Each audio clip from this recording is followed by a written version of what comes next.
Brad Williams, Excel Prime. Add up a multi-cell list of data.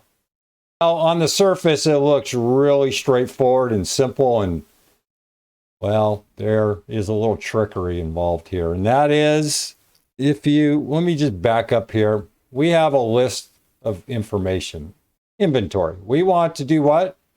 We just want to add up the 3. Okay, it could be any random number. But the trick here is, look at index. Index does what? It returns a value based on its column and row numbers.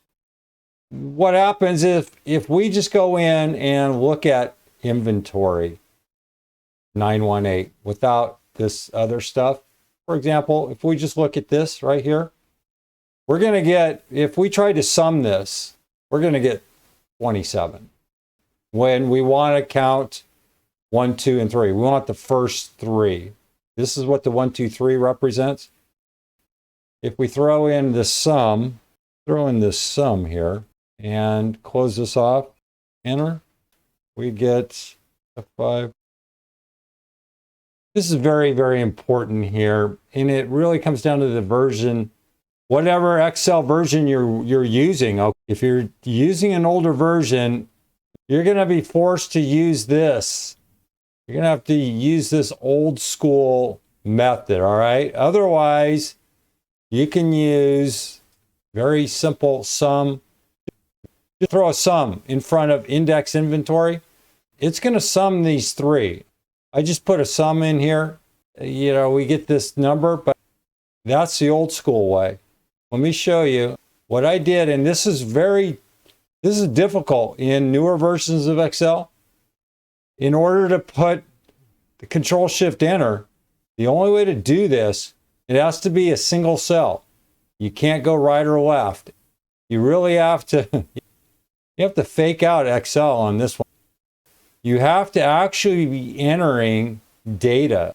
What I did is I just deleted one parenthesis. Then I just typed it in and hit Control-Shift-Enter.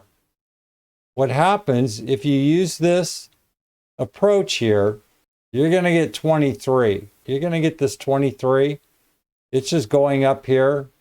If you have newer version, you can see they're identical, and it adds the 3. Older versions, you're going to have to use this model here. You're going to have to use this X, edit, copy, escape, and then just put it here, paste. I mean, it's not a big deal for me. I don't need to use this. Now, if I do this, I don't know if this will work. You notice I deleted that, and then I'm going to just throw an error. And I'm going to add that parenthesis, and I'm going to try to hit Control-Shift-Enter. And it worked, okay? That's how it worked in your older versions. The newer versions still works without having to do Control-Shift-Enter, but the simplest way to do this is just use sum index, and then you can use this list constant. Here's a suggestion. Just upgrade. Brad Williams, Excel Prime. Thanks for watching.